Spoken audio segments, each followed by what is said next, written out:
Welcome again, people of the podcast world. It's your boy Kingmiddy Hamid here, back from Nigeria, and today I'm in LA, so I'm doing another episode of, I guess, Africanist LA or West Coast, whatever we call this. But I am joined by a very lovely friend. One of the first few people I think I knew when I got out here, actually. Yeah. I don't know. Same. I don't know. I don't remember how we we both met. moved here from DC, but it was like one of those things where Yeah, like we it's just knew each other. Yeah. But we don't know why. I'm trying to think why. I have no idea. Was it on Tinder? I hate apps, so It's not on Tinder. I don't trust those. So Might have been social media. yeah, Probably. just like Instagram or Yeah. something. Yeah. So let me introduce to the people April. Hey. So one of the things that I don't like about LA is when you get here, people will automatically ask you, "What do you do?" or "What's your thing?" So I don't want to just say, "Hey, this is April. She does this." Oh, okay. So as we go on, I guess the people will find out what you do. All right. Okay. I mean, I can tell the people what I do. Tell the people about yourself then. Yeah. Well, I moved here from DC, which I feel like that's a DC thing. That's what I hated about DC. Everybody would ask they would ask you what do you do? Like that was always Really? yeah. That was always the thing. I feel like everyone did the same thing in DC. Like you were Everybody working for the government. Yeah. So it's like, what are you asking for? I never worked for the government, which is why I think why I hated that question. Because people would frown upon me. I was like, I'm not your tribe. But yeah, so moved to LA, and I was only here 10 days, and I ran into actor comedian Lil Rel at a party, and we got introduced by a mutual friend, and he just started telling me about some stuff that was going on with him, and I was like, sounds like I can help you. So I've actually been his personal assistant for almost 3 years now, but aside from that, I'm actually a producer now. I just wrapped on my first project last week, and also do voiceovers. Or I try to do voiceovers. Somebody pick me! And then, yeah. So what's your voiceover? Some other creative things. It depends on what the copy is, what the script is. So if it's one that I did eons ago, but it was for Playo's Closet, and yeah, they're the people that buy back clothes. It's one of those consignment shops. So I specifically remember it was supposed to sound like a younger person, and in the script it was Spring Break 2012, it's on, people. That was the voice. But you also might get I get a lot of McDonald's commercials from my agent, and so it'll be savory egg and cheese. I don't know. It just be something stupid like that, It just kind of depends, because I hear the kind of voices that they use, especially for McDonald's, and it's always this sassy urban lady. So I might be bacon, egg, and cheese McMuffin and a hot coffee for $2.25. You might get something like that. Hey, that might be a hidden talent of yours. Low key, I feel like you made me hungry, so I would go buy well, I don't eat bacon, egg, or I eat eggs, but You shouldn't eat McDonald's. Chick-fil-A all day, but. Chick-fil-A is the one fast food that I trust, because I feel every day somebody prays over the food. Really? I feel that's what they do over at Chick-fil-A. Dead ass. I feel somebody every morning before they open prays over all the chicken. All the chicken. And they bless everybody. So Popeyes or Chick-fil-A in terms of sandwich? Well, I don't eat chicken anymore. I have had the sandwich though. I did, because I'm a nigga. I was you know what? Because when I was in Ghana, everybody kept feeding me chicken, and I was I can't starve. So, because I'm pescatarian. Mm-hmm. But once I came back from Ghana, I actually was in Louisiana. I took like the next day, and I was like, you know what, damn it! If I'm gonna eat Popeyes anywhere, I need to get it in New Orleans. Okay. So, so yeah, I ended up getting the regular and the spicy. I wasn't a fan of the spicy. A lot of people really like the spicy one. And then the original or whatever, the regular one, it was cool. But I just don't think it's better than Chick-fil-A. I like Chick-fil-A spicy. Oh, they know. You really on this? I think it wasn't cooked with love. That's the case then. Yeah. Okay. Yeah. You know what I'm saying? Like, it's just different. It's different. So, back to, I guess, you moving from DC to LA. Why did you move from DC to LA? Because I hated Washington, DC.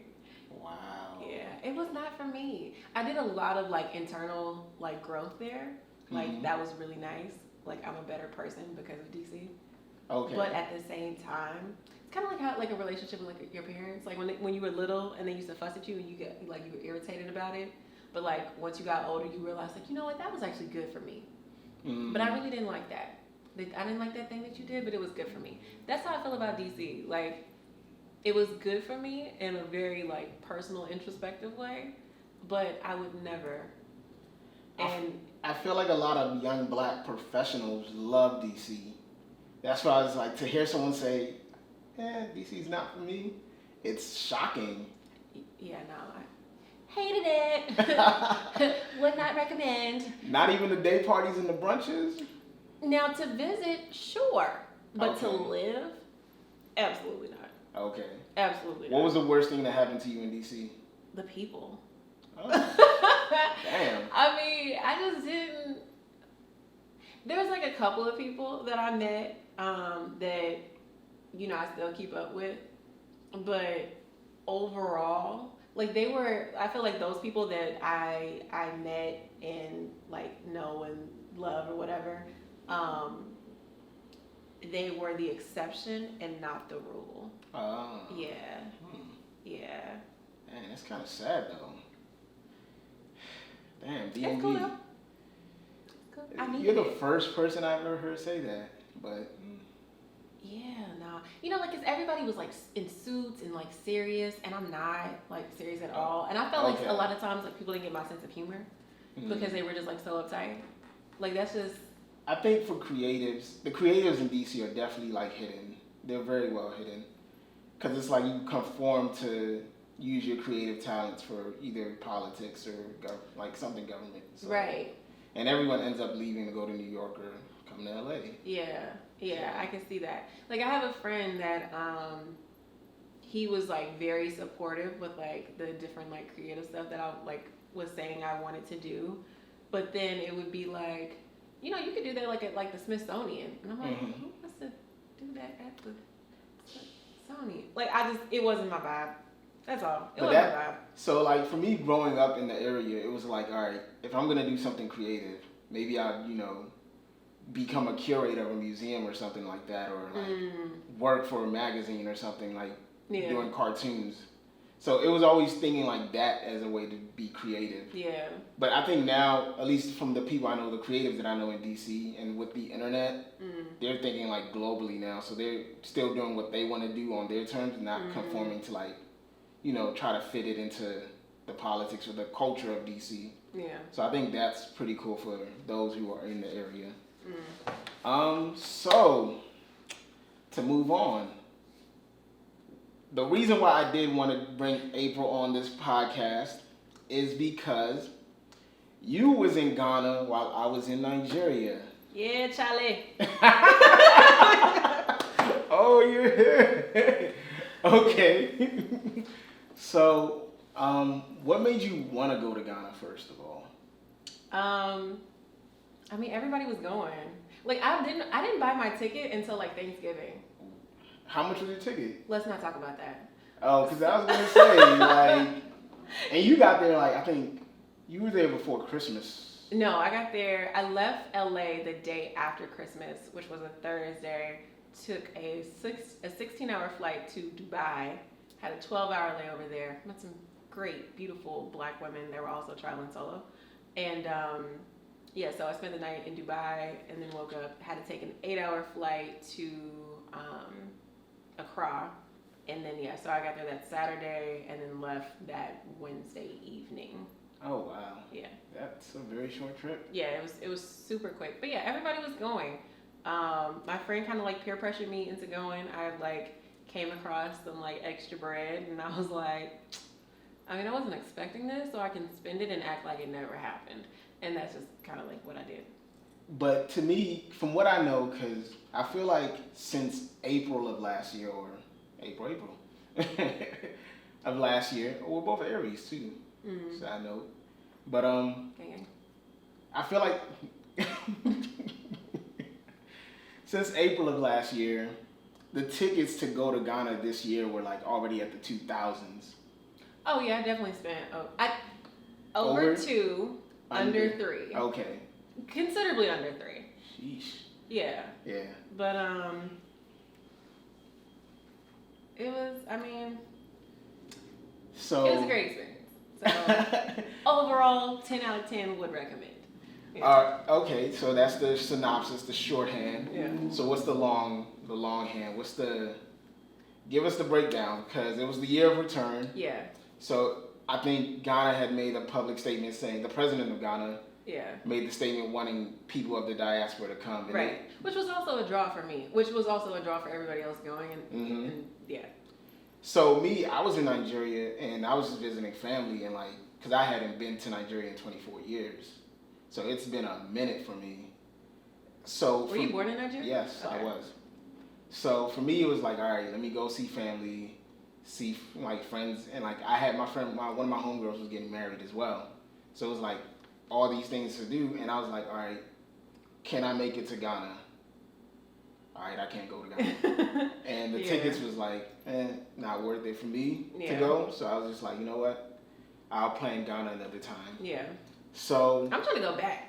Really? Yeah. Okay, so it was like December. It's lit. Like we go. We were staying much longer than we did. Okay. Yeah. So that's the thing that at least with Nigeria as well. When it comes to Deti December, that's the thing they call it. So it's really that's when it's like the most popping. Yeah. Everyone's there. Like everybody from within. I would say everyone from the UK all over the diaspora. Or at least if you're Nigerian or Ghanaian, you come back to see family and all that. So it's always popping bottles, tables, parties don't end till 7 a.m. in the morning. Yeah, which, whew, they party so hard. I couldn't keep up. I couldn't keep up. I couldn't keep up. But how was Ghana? Because when you went solo, you said you went solo. Yeah. So. I mean, technically I traveled solo, But everybody was there though, so it was kind of Okay. So you ended up meeting. People, yeah, I linked up with people that I knew that were in town. But I landed in Accra on that Saturday at noon. And then I have a few friends that are from Ghana, so I had one person pick me up from the airport and literally so I didn't take an Uber. That's it pretty was dope. It's the homie meets me at the airport and it's oh yeah, and so we ended up going out to Tamara and he introduced me to the seamstress. You know what? If I had thought about it, I should have worn some of my guard. You posted a bunch of them on Instagram too. I was like, okay. I showed the people a couple because the drip was in there. How much did all of that cost you? I don't remember how much I spent. But I got 7 outfits. I think it was around $300. That's kind of a lot. But they were also I thought about it, which I was this does feel a little high. But to have everything custom made, I was that's actually not bad. Yeah, they gave you the American price. They usually. You think I got? I feel like you probably for 10 outfits. It's 7. 7 for 3. I feel so.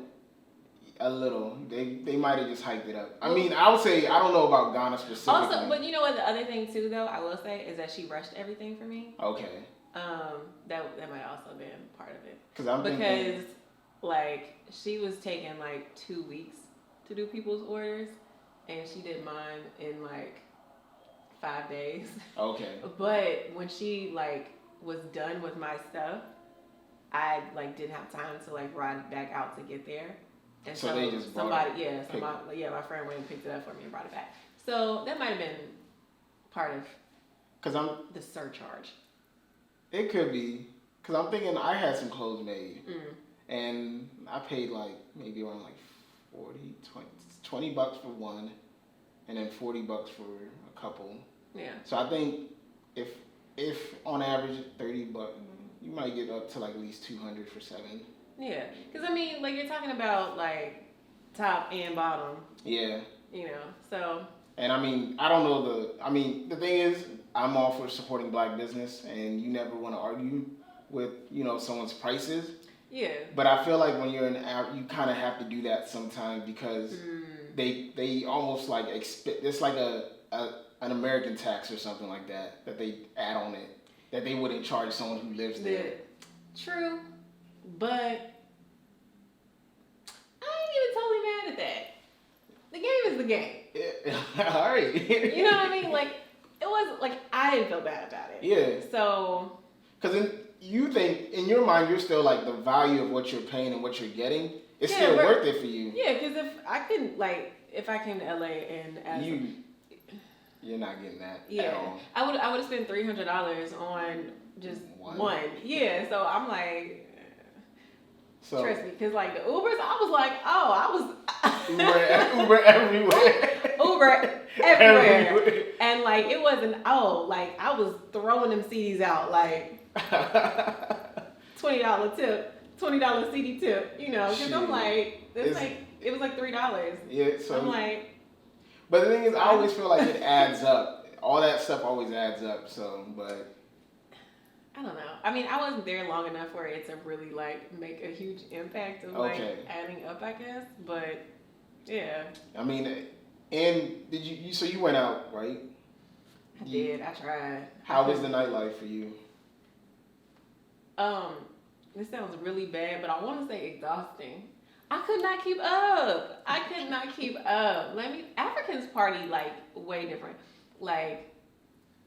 Hard, especially like West Africans, because I've been to the continent before. I actually taught in Botswana back in 2012. Oh. And like I just don't remember, and maybe because I was working every day, like I didn't like kick it like that because it wasn't like a vacation. Mm-hmm. Were you and there I in just December? No, this was like May. Okay. But I just don't remember people turning up as hard as they did in Ghana. But also. The time of the year, it's the holidays, people are vacationing, like you got all these folks from like out the country coming in specifically to party. It was a lot. That's why like I want to go again and stay longer because that flight is so long that like sweetheart, no, I need rest and I need food and I need water. I cannot continue to drink alcohol. Like my body is dehydrated from this 2-day trip that I took to get here. Like, I need... Nah, I feel you. So, but it was fun, though. I mean, Blackness is so global. Mm-hmm. Like, niggas love all white party. I can say nigga, right? Yeah. Okay. You good. But, like, niggas love all white parties regardless. Like, it don't matter where you at. I have learned this, like, throughout my life. All white and all black parties. You could be in the Caribbean. You could be in Africa. Black people love all white parties. They love all black parties too. But niggas really love all white parties. And like everything is like the same, like with just the extraness. Like we are so extra as a people. Mm-hmm. I'm sitting in your crib with a fur on right now. Like yeah, I was like, yo, my shirt actually says extra. Like. Blackness can be so extra sometimes with like, I mean, because we love to put on like our fits and show off, especially like if we stepping out, we stepping out. Okay. We stepping out. Like, people really like to get their outfits together and look good and, like, you know, cocoa buttered down, you know, like, but I love it though. Like, I love that part of Blackness that just, like, transcends, you know, the diaspora. It's just beautiful. All right, so what are some of the things you actually did when you were out there? Like, you go to the Slave Museum that... Yeah, I went to Cape Coast Castle. Okay.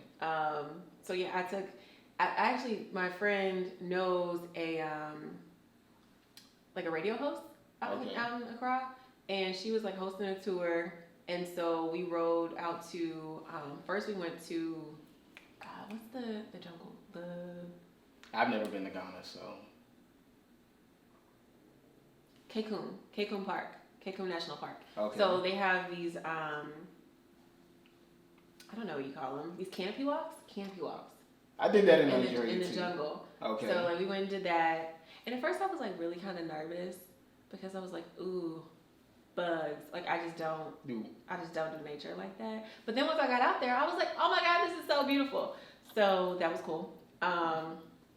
Left there and then went to Cape Coast Castle, and that was very like just emotional, you know, and just like I was super disturbed by a lot of stuff at the castle. Like what? Just to think that people could treat people like we know, but to like even for me, like driving out there, like I had a moment like in the van where like I like looked over and I saw the ocean, and it made me want to cry. You know, because just to think about people, because there were people like, you know, like walking on the beach and stuff, and just to think about you're like walking along the beach one day, and you know some white folks pull up in their ships and they just start yanking, you know, they just start yanking people. Like, it's crazy. It is. And so, but to me, when I look, because when I was in Nigeria, I went to like one of the museums that my aunt took me to that talked about like some of the stuff that went on during colonialism. And some of the, I guess for me, it was like what they sold black people for was just things I was like, this shit don't even make sense. Like, I seen for like a big umbrella, they sold 40 slaves for. And I was just like, damn, like, part of me was like, damn, we didn't even get a good deal on this shit. Like, come on. But then it's like, dang, it's really sad when you think about it too. So. Yeah, and it was just like the churches, like there were like two churches that were like right next to like the castle, all kind of like within like the same property, and like they were saying like this was like the first Methodist church in Ghana, and to think that people could be next door or even upstairs praising God when something like this is and happening. then right below you, like, because there was literally in Cape Coast Castle, they were saying like this area was a church like upstairs, and then literally underneath you have people chained up and like lying in their own, you know, excretions and just tormented like that. Like, I don't know, it just didn't sit well with me, and it just, you can see the way that colonialism, that Christianity has just like affected so much of the continent, especially like there. Like I just saw certain stuff, and it just made me really sad because it made me think that of, I don't know, but somebody told me that they don't really teach the history like that in Ghana at least. Like in the schools with just knowing kind of the history of how slavery happened, knowing, and just kind of like learning from that, and like really kind of analyzing what did we look like as a people and as a country before colonialism happened. Like they don't really teach that. Yeah, I mean, that's true too, but so I'm thinking like even now going on, like at least with Nigeria, or I'll say Africans in general, like we're still making bad deals, like at least government wise, because we're selling a lot of land to the Chinese, like crazy for like little to nothing, and their return on this investment that they're getting, yeah, it's cool they're building infrastructure in these African countries, but it's not going to the people like as we think it is. Yeah, I mean, even like aside from that, like I like read something like last month that was talking about like francophone countries and how like and it was specifically francophone countries, and I'm sure there's others, but they still pay colonial taxes back to France. Mm-hmm. In 2020, in the year of our Lord, 2020. And they're still, yep. There's like 10 of them. Cameroon. Yeah. I forgot. Cameroon's a main I think one. Congo. Congo, yeah. Yeah. I don't know. Which country speaks French? I would have to. Cote d'Ivoire. Yeah, Ivory Coast. Yeah. You know that they like have like made an official statement saying they're not translating the name of the country anymore. Oh really? Yeah. So they're just going Cote d'Ivoire. Yeah, that's like what it. Yeah, what it. Because before they used to name these countries based on what they traded from there. So Ivory Coast was Ivory, Gold Coast was Ghana. gold, and I think one of them used to be called the Slave Coast, but then they changed it. It might have been Nigeria or somewhere else. Was actually called the Slave Coast, but then they changed the name because they knew that wouldn't fly out well. Woo. Yeah. No but kidding. I think for me going to Nigeria, like hanging with my aunts and uncles and going to the things that they took me to, it was also a time for reflection and like being like, all right, you know, as a kid you're stuck in that, you know, you're raised in America, you only know America for so much, but then it's like you have this whole world here that's access to you, but you don't know of it. So I feel like almost like a regular black person in a sense, whereas like, you know, of course, yeah, I had friends and everything, like you grow up with your friends and all that, but like the sense of family and everything like that to me is what I think I took away from my trip the most. Whereas like I have uncles I could just be like, hey, can I come stay with you, do this, do we go out, all that stuff, and like just go see cousins and all that and like play with them. And whereas I have family here in the States as well, but to me I just think it felt different. Like it felt real like weird because it's like you have your little cousins who, like my little cousins that I met, they were like, oh, you're my cousin from America. Yeah. It was like I was the coolest thing because I lived in America, so it was like really weird. Yeah. But so I had some other questions I'm trying to think of now, but I do have palm wine. I was going to say, I know we were supposed to talk about the food. Yes. So these are actually, so I have kilishi, which is like a beef jerky pretty much, but it's like from the Hausa people in northern Nigeria. Okay. Hausa, I don't know if you know about Hausa, it's a tribe. They have some in Ghana as well, but like they're nomadic people. So they're like all over the Sahara, the Western Africa, pretty much. So kilishi is one of the things that I love about Nigeria. Like I really enjoy this. So I was like, all right, you know, since we gonna do a podcast, let me go scoop some up from the local African store out here in LA. Oh, so you didn't even bring these back from Nigeria? No, cause I'm disappointed. I don't want that. The part of Nigeria where they sell this at the most is like in the northern part, and I was not about to get there anytime soon. Okay. So I was like, you know what? I'll still try your jerky. That sounds so wrong. For the sake of the podcast. All right, and she did say she was pescatarian. Yeah, I'm pescatarian, so this will hopefully not make me sick in one of All right. You want the spicy or the? I want to try both. All right. If we're gonna do it, let's do it. All right, let me pop this open. So palm wine, made from, it's pretty much like a. It says palm. Oh, you definitely want to shake this. Yeah. I see the sediment at the bottom. You not shake it like I'm jerking off or.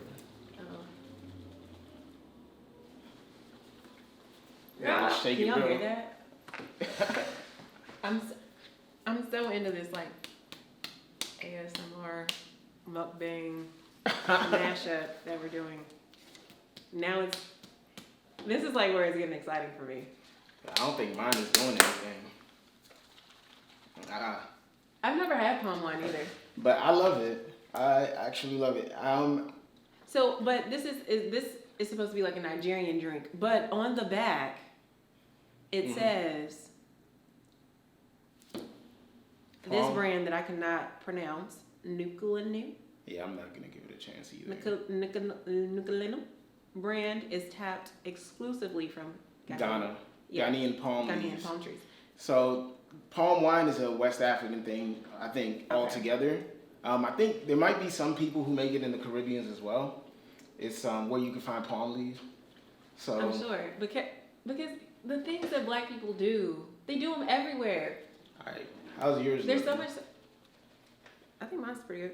Okay. Yeah, I'm sure they do palm wine in the Caribbean. I'm learning that everything that like Black people do in one place, we do it everywhere. in every place. All right, so That's the one thing I love about being Black. I got you. I'm gonna take this. All right. Since it's already open. So tell me what you think. I've had this before. The smell is scary. I ain't gonna lie. The smell is scary. It's fermented. So cheers. Cheers. Salud. Salud. Okay, not bad. The smell tastes like. It's a little funky. Yeah. It's very like yeasty and I don't know. It just smells like somebody has not taken a shower in like 4 days. But it tastes pretty good. But it's like it's sweet. Yeah, and I think this one is from Ghana, so. Oh, chalet. Cheers. That's like one of my favorite words. When I was in Ghana, well, I have friends that are Ghanaian, so like I had heard that before, but then like when I was there, I was using it excessively. Did you pick up any words besides chalet? No, I don't. Yeah, no.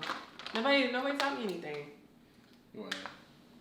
So it's a little spicy, I'll tell you that. Okay, this is the spicy one? This one is the regular one. Oh. But you know what? And I should try the regular one first because the one thing about West Africans, spicy. They love the spice. I was like, why is my food so spicy? Like, hot. Like, I had gone somewhere to get, like, Chinese fried rice. Or, well, like, their spin on it.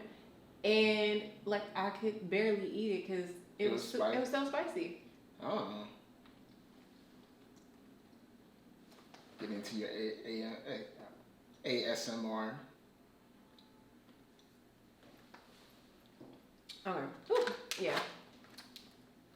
It definitely has all the fufu spices and stuff. Oh, can we talk about fufu? Mm-hmm. Disgusting. It's disgusting? Alright, would not recommend. What did you have with it?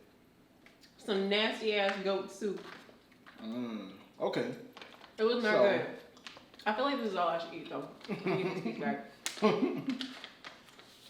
You don't want to try the spicy? I do want to try the spicy, but I don't want to put too much beef in my body. I just don't feel like I should do that. We're practicing ASMR. But yeah, like fufu. So, because I'm a hot mess, I met this Ghanaian boy on the tour that I took.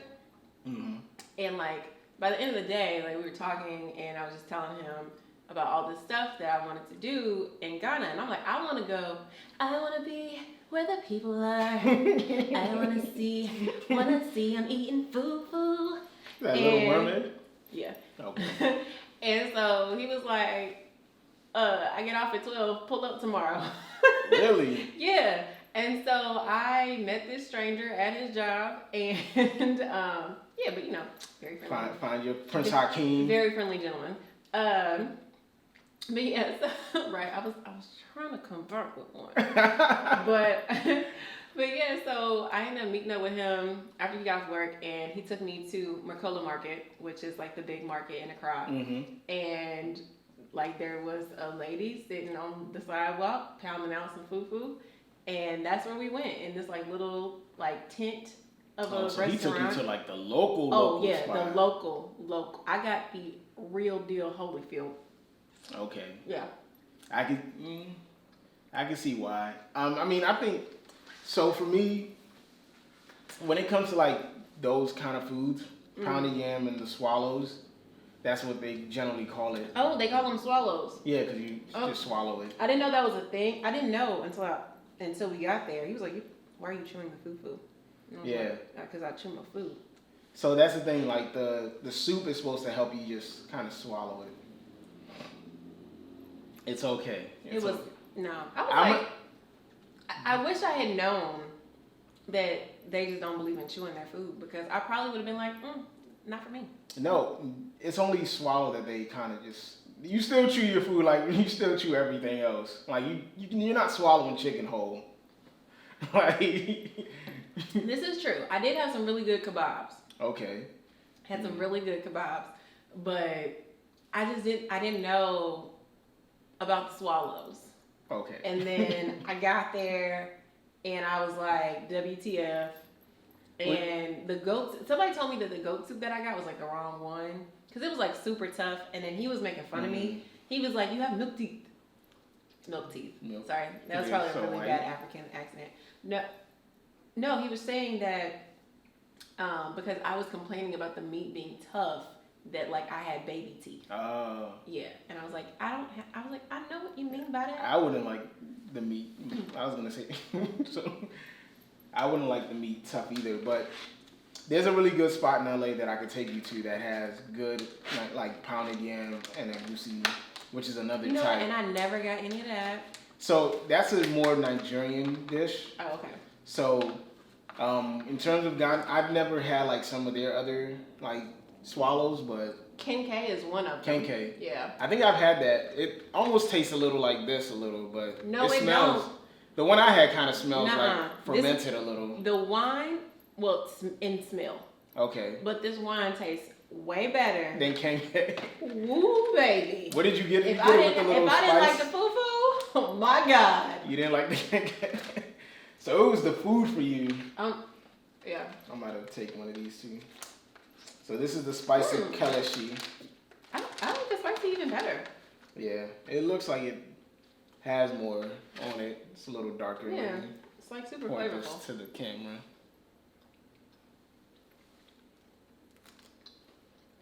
This is super flavorful. If I still ate beef, I would probably eat this regularly. Actually, I'm enjoying this way more than I thought I would. It's like beef jerky. You know, and because I'm pescatarian, I had really been wanting fish. Mm-hmm. And traditionally with the Kenkey, they have fried fish. Mm-hmm. You don't like the fish? Oh my God. You know, and this was like a place that we would like walk into Black Star Square. And so there was like a place like, you know, like a street vendor selling it. So like with like a whole like setup, they had like a table and chairs on the sidewalk, and you know we go and we sit down and we get the Kenkey and the fish, and because they fry the whole fish whole, it just maybe if I had it like fresh out the grease, I don't know how long it had been fried. Wasn't for me. Really? Yeah. So. One of the things, at least my experience, I think, when I always think about African food, I always think about like goat, cow, chicken. I never think of like fish. But Nigeria is like Lagos is it's part of an island, and like there is a lot of fish that people eat. So I'm not a fan of catfish at all. But when I tell you, I had the best catfish I've ever had in my life in Nigeria. Really? Yeah. So, I think it's a little surprising to see you didn't like the fish. But you know what? Yeah. I don't even know what kind of fish that was. It just wasn't good. But I also feel like... It was too spicy or something? I also feel like I didn't go to the right, like, places to get, like, good food. Because there's a buffet restaurant, Azmira, I think is the name of it. That I had seen somebody like post and like recommend, and I was like, this is where I need to go because it's a buffet. I can sample all the swallows and figure out which one is for me. And you know, but I ended up like not having enough time to go. So should have been there longer. I should have. Now that you've been to Ghana, you should come to Nigeria. That's my plan. So like, sorry, I'm chewing in the mic. With the rest of the jerky down. Yeah, my But yeah, when I go back this year, I want to stay longer and like country hop. Like I want to go to Lagos. I don't know, maybe do Kenya, Tanzania, maybe Ethiopia. I really, really want to go to Ethiopia. I love Ethiopian food, and I know that and that was the thing too that disappointed me. I love Ethiopian food. I eat Ethiopian food like regularly, and I've had it. But Ethiopians and West Africans, the food is prepared differently a little. Yeah, it's totally prepared differently. Still similarities, but it's prepared differently. But I just thought like, I love Ethiopian food. When I was in Botswana, love the food there. Don't eat beef anymore. But one of the best steaks I ever had in my entire life came from Botswana. So I was like, surely when I get to Ghana, food gonna be lit. Damn. I was sadly disappointed. Did you have the jollof? But I had jollof before. Like, cause I have friends. And matter of fact, last year in LA, I went to there was an event. It was a jollof war that I got free tickets to, and I got to try. It was like Liberian and Ghanaian. You say Ghanaian? I say Ghanaian. Like I be like Ghanaian. I don't know. What is it? I say Ghanaian. Look, we don't know. Neither one of us are. I don't know. I'm not Ghanaian, so I don't know the proper term, but I say Ghanaian, and none of the friends I've had has ever corrected me. Yeah. So. And but they're on the podcast nobody too. ever like corrects me when I say Ghanaian though either. Yeah. So you're probably fine. But they probably just understand what you're saying and it's like, okay, whatever. Whatever. Yeah, I don't know. But yeah, so they had like jollof made by all these different people from like the jollof nations. And yeah, I think it was the Ghana jollof that I liked the best though. Oh. Yeah. I think the Nigerian one was like okay, or maybe it was Liberia that was like my second one. But I'm also not a huge fan of just like rice dishes. Okay. So, like I don't know, like I just never want to eat just like a bowl of rice. And that's not my thing. I'm trying to actually learn how to make jollof because I've never made jollof for the first time.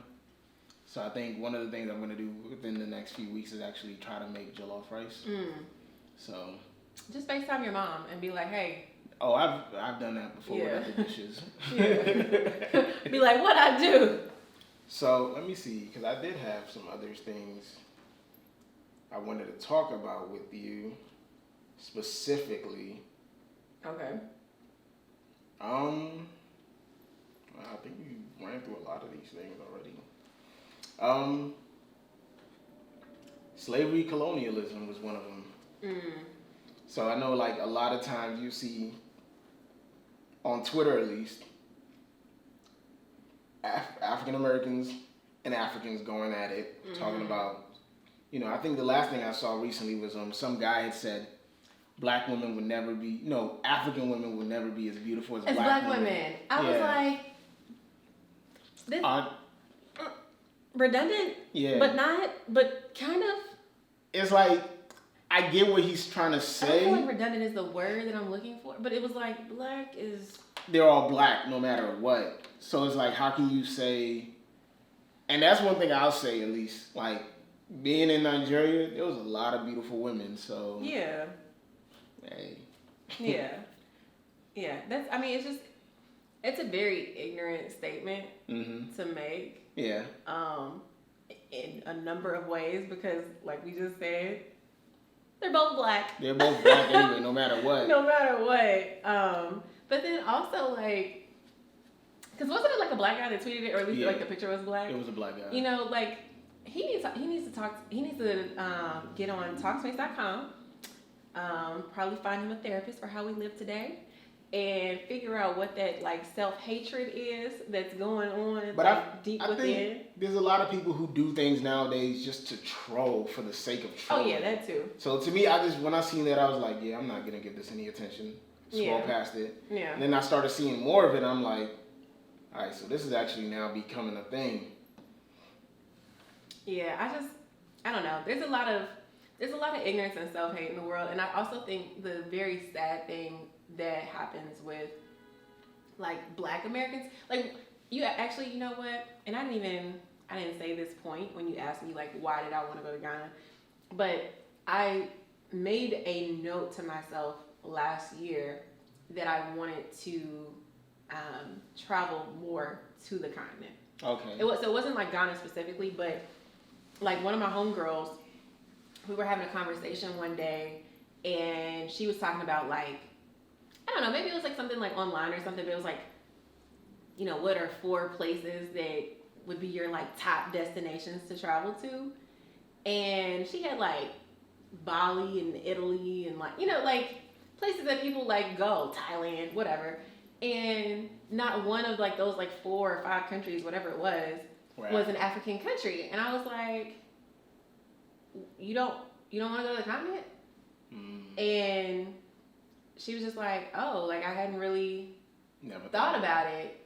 And I was like, there's so many like dope and beautiful places on the continent that you could like go to that look just like this stuff that you want to go to. Because that's all it was. It was like a bunch of like very beautiful beaches that she wanted to like see. Mm-hmm. And I'm like, you could you just take pictures and Yeah. be like, oh, look at my Instagram. Right. And I'm like, you could do the same thing in Africa. I was like, unfortunately, like, you know, people don't know what they don't know. And if they're not doing the research themselves to know like that Ghana and Nigeria and Tanzania, Kenya have these like beautiful beaches, Seychelles, South Africa. Like if you don't know that, you know, because it's a huge continent.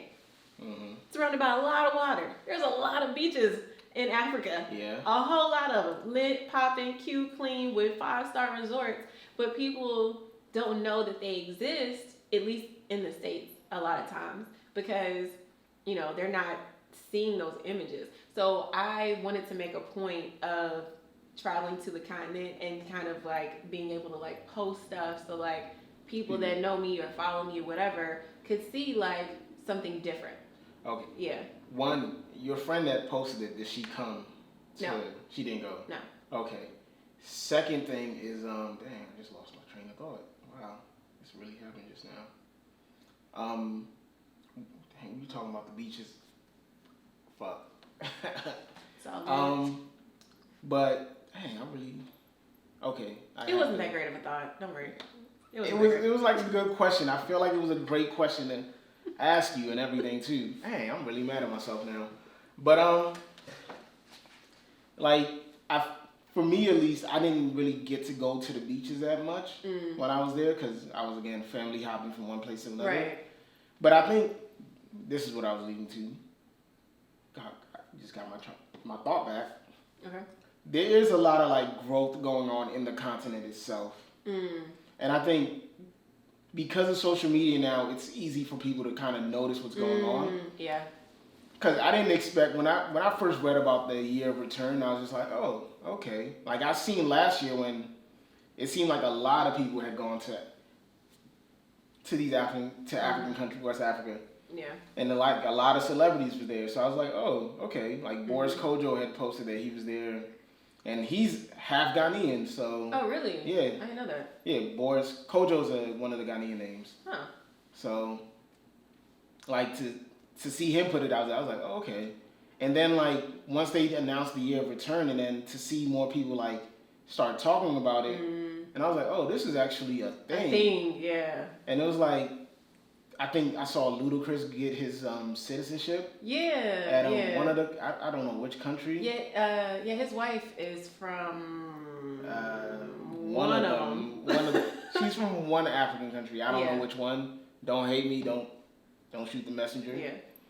But it was really dope to see that, like, you know, there's this interest going on, and then like with that is like the flow of money that comes into these countries to help the people. Right.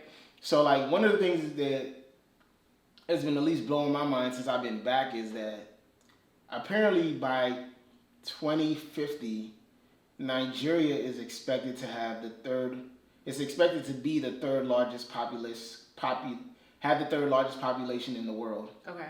Behind China and India. Okay. And that's like 30 years from now. So I'm like, dang, like, How do they? That's a lot of people. But even not even how they predict it, but like because there's a lot of people, there's a lot of money to be made. Investments and all these things that you could be doing in these African countries, and like everyone talks about black businesses, support black businesses. Like this is kind of like the ultimate black business because it's like one of the things you see here is like they talk about like how far does your money go before it gets into the hands of someone who's white, but like how long the money stays in the black community. Yeah. Well, if you're in Africa, it stays there for for pretty much a long time. So yeah. But I think you hope so. yeah. But I think it's pretty dope. You actually have somewhere to be, so it's almost 6. So I'm good. Oh, you good? I got like a little wiggle buffer. room. Yeah. Okay. All right. So we kind of did just brush over your whole LA career out here. Okay. So let's go back to that now, right? Oh, okay. All right. Now you look like you get nervous. So you said you moved to LA within 1 week or 2 weeks. You met Little Rel. Yeah. Started working as his PA. Yeah. You've been doing a bunch of dope things that I personally know of, Yeah. but I would like you to tell the people what some of these things are. Beyonce told me I was beautiful. That's the highlight. That's it. That's the tweet. Yeah, I met Rel in June of 2017. So just like a few months after Get Out came out. And I've been super blessed to be in a very unique position to where we've been able to grow together. Mm-hmm. To live and die in LA. Yeah. If you can hear that, yeah, it's LA.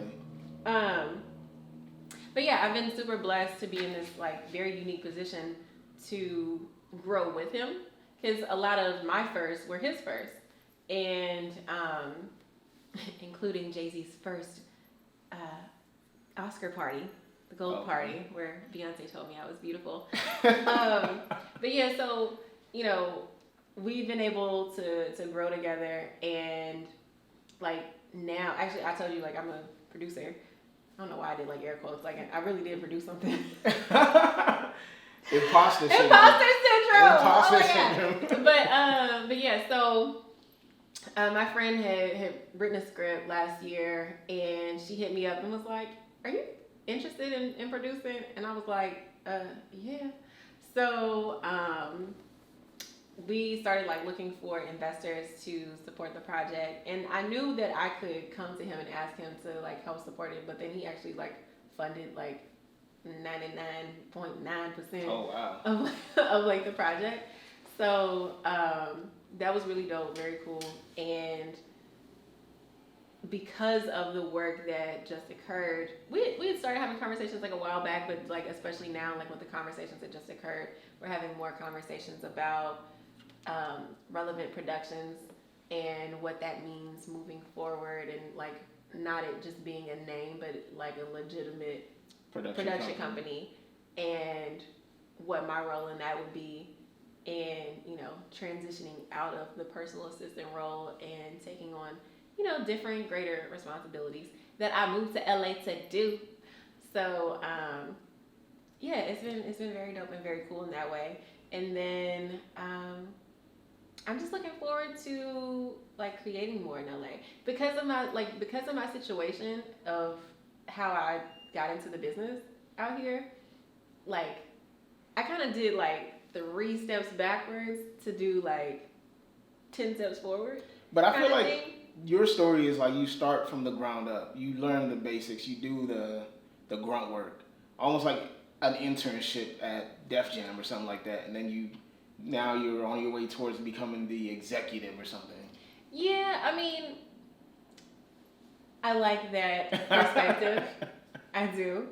For me, I feel like I missed out on meeting a lot of other creatives very early on, like moving to LA, that were trying to just like grind and get it out the mud and just like do these like really cool and random projects, and we don't have any money, or we don't have a lot of money, and we ain't making no money, but we want to do this because we love to do this kind of thing. Like I missed out on meeting a lot of those people. There's still a lot of them out here. Yeah, I know that they're there, but because of the schedule that I've had, being a personal assistant, and then being in the spaces that I've been in as a personal assistant, I've met people that were already, even if they weren't like, you know, they were close to. Yeah, even if they're not like on film and TV, maybe they have like a really popping following, and they're very well established in what they do, and they work with the people that they work with, right? Because a lot of times, if I got 20, 50, 75,000 followers or whatever, more, like, I'm not trying to work with this no-name person that just moved here, that hasn't built up their own platform to bring them followers. I mean, granted, like, nobody's really said it to me, but I feel like that's the understood perception of how things just work. A lot of things are based on what kind of like what you can give or what you can bring to me. Yeah, right. Which, I mean, fair, you know, give and take. So you just have to keep your eyes and ears open for people that already are kind of more established in that side, saying, hey, I don't care who it is, what it is, I'll work with you. But I haven't met a lot of creatives out here. Like not on like the like on the ground floor of things. I don't know. Okay. I don't know a lot, because the people that I know are people that. Shoot, this creative is on the ground. Yeah, I mean, what up, Minnie? But yeah, so but a lot of people that I know in LA, they're just already taking off. Yeah, they're already taking off, and it's like I don't want to be. And this sounds like a conversation I need to have with my therapist now. Hey. But I just don't want to be that person to say, hey, let's collaborate on something, and they like.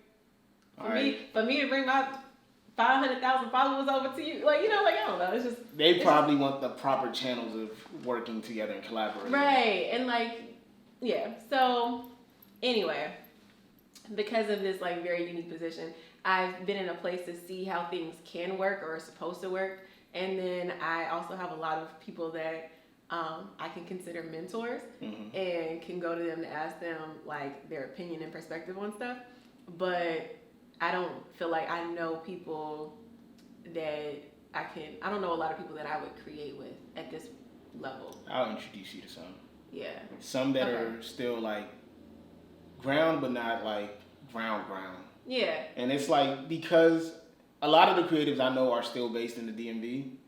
So it's like not everything, you know, I feel like now you have the opportunity to work in multiple places now. You want someone in LA. I want somebody in LA. Like, I want community. Okay. You know, like, I want somebody that lives in North Hollywood that I can just, like, walk down the street.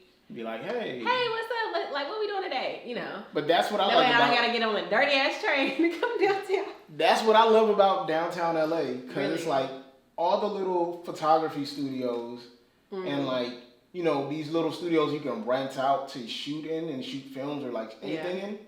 A lot of them are down here. Yeah. So to me, it's like, all right, I can book a room, and then like, I walk into the next room and I meet people who are just like shooting something. I'm like, hey, what are you guys doing? You start talking, and it's like mutual interest. Yeah. Then the next thing is like, now you start coming up with ideas and all these things. Yeah. So I think that's cool. But one thing I did want to ask you is explain the role of a producer to those who. Because we hear about, oh, this person's producing this film, this person's producing that. But I don't think a lot of people actually know what a producer does. So, first, I would separate an executive producer from a producer. Because executive producer is really just a nice way to say the money. Okay. Okay. That's typically what that means. Somebody that put some money into a project, or they own a company that put money into the project, or, you know, like something of that sort. Usually executive producer means money.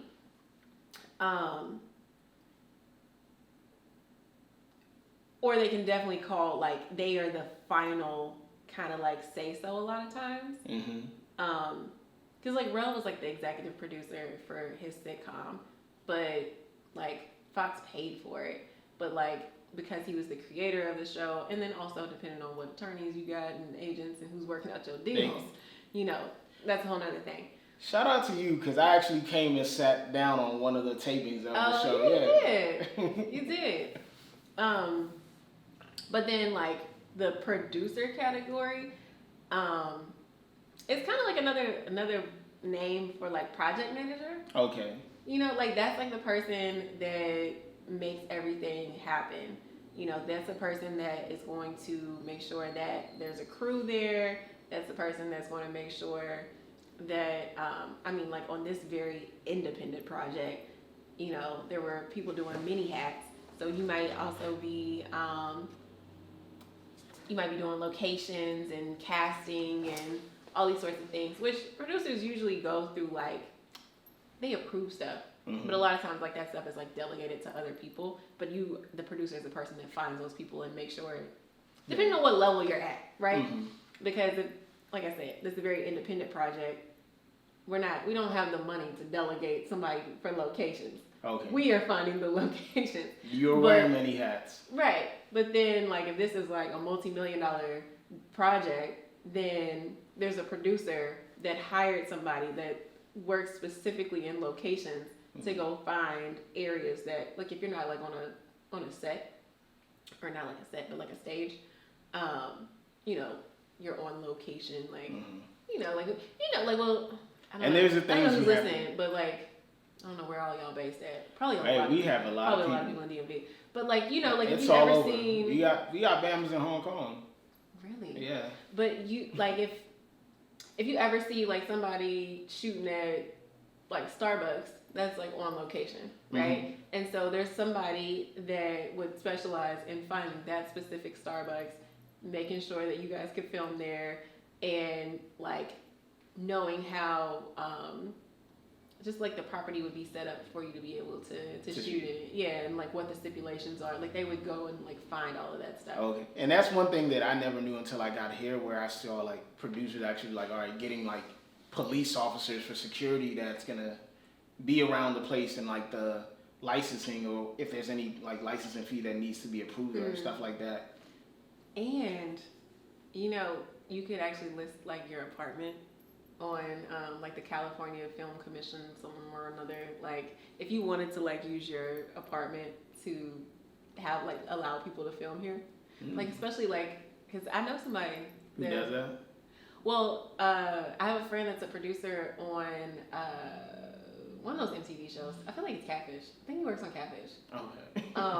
But a lot of times, like they'll use like somebody else's apartment to film in, so like they could come. So they're like living downtown. I always see them like filming like right on the streets or the sidewalks, and I'm like, oh, okay.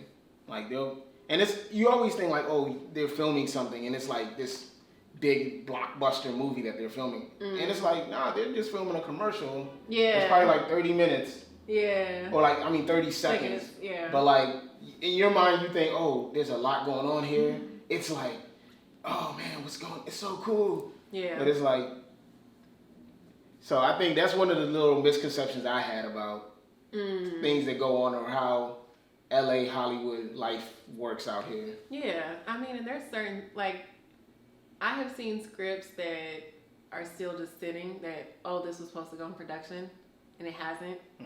I know about some projects that have never and probably will never see the light of day. Can you tell me? Off camera? Off mic? Nothing like super interesting. Oh, okay. Yeah. Nothing like super interesting, but it's just like stuff that I know that's like come around that it's like, what happened with that?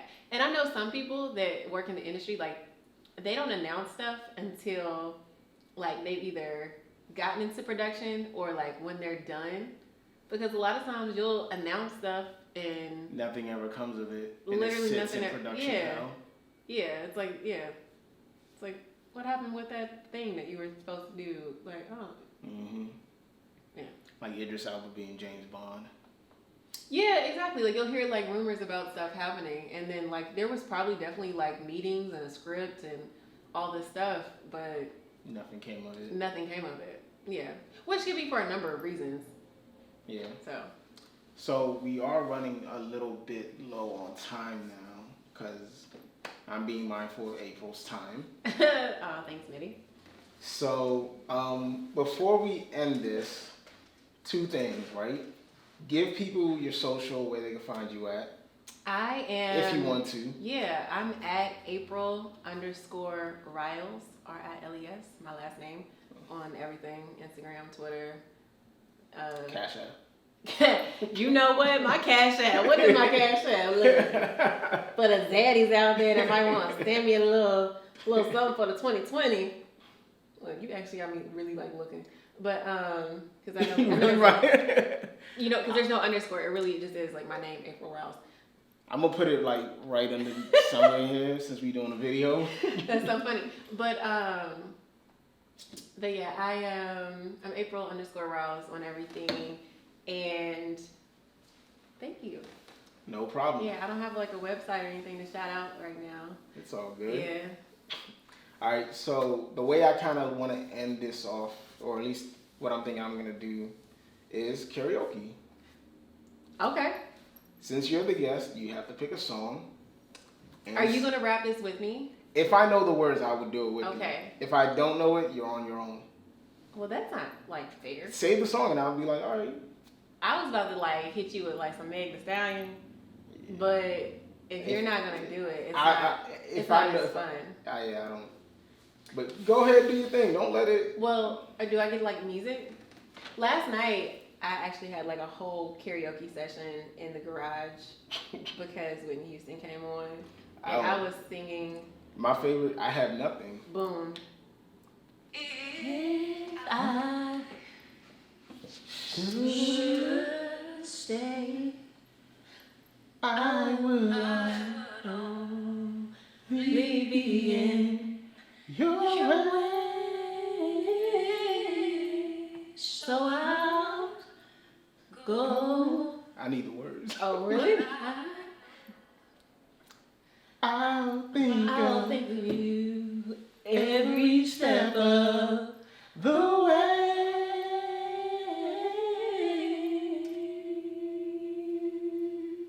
You ready? And I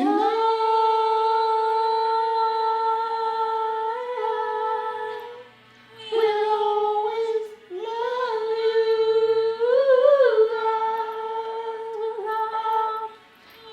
I don't know. Oh no, I didn't want my singing to.